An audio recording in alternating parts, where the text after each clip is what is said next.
नमस्कार मैत्रिणींनो, तर वाळवणीच रेसिपीमध्ये आपलं स्वागत आहे. तर आज आपण बघणार आहोत आपण बटाटा साबुदाणा चगलीची रेसिपी बघणार आहोत.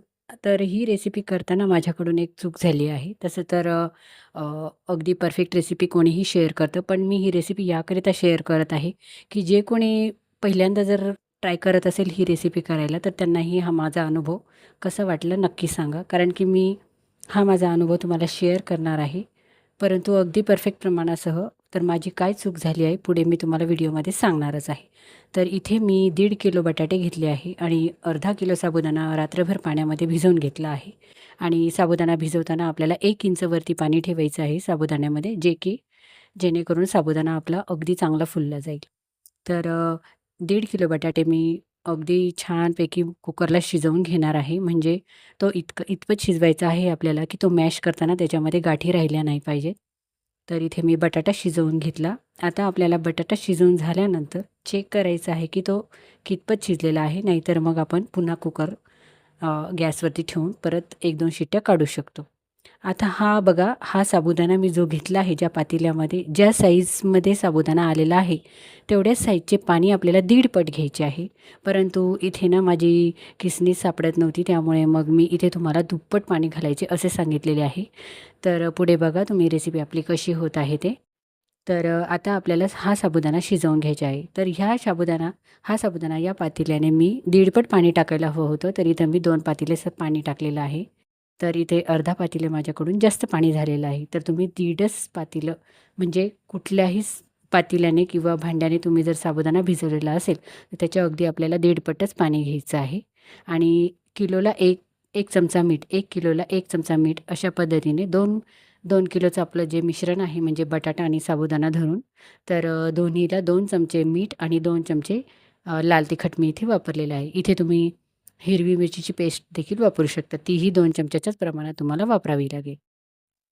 त्यानंतर सर्व बटाटे मी थंड झाल्यानंतर सोलून घेतले आहे.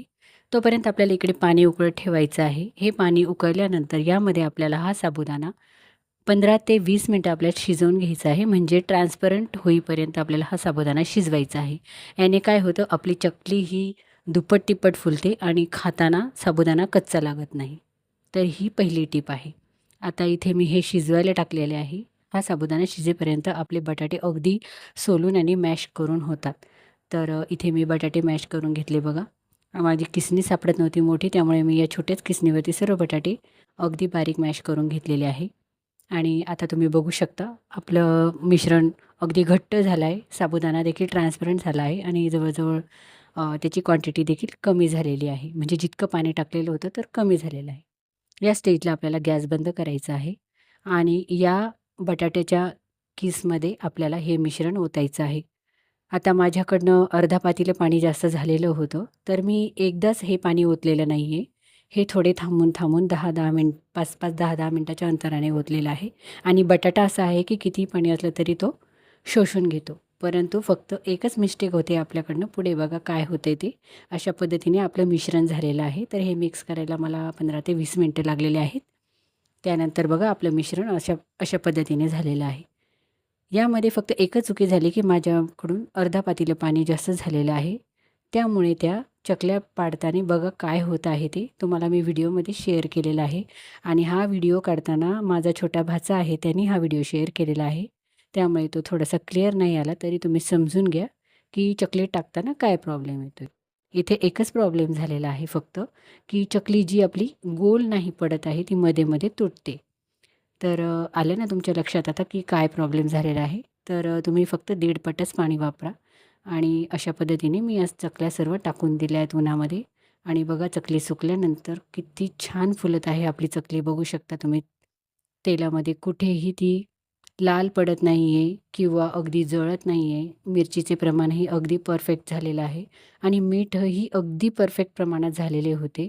या चकल्या जेव्हा आम्ही तळून खाल्ल्या तेव्हा मला खूप छान वाटलं. कारण की पहिल्यांदा माझ्याकडनं चुकी झाली अशी. तरीही आपल्या लेडीजचं कामच असतं, की चूक जरी झाली तरी त्यामध्ये आपल्याला काय हँडल करता येईल आणि काय ॲडजस्ट करता येईल, यालाच तर सुगरण म्हणतात नाही का?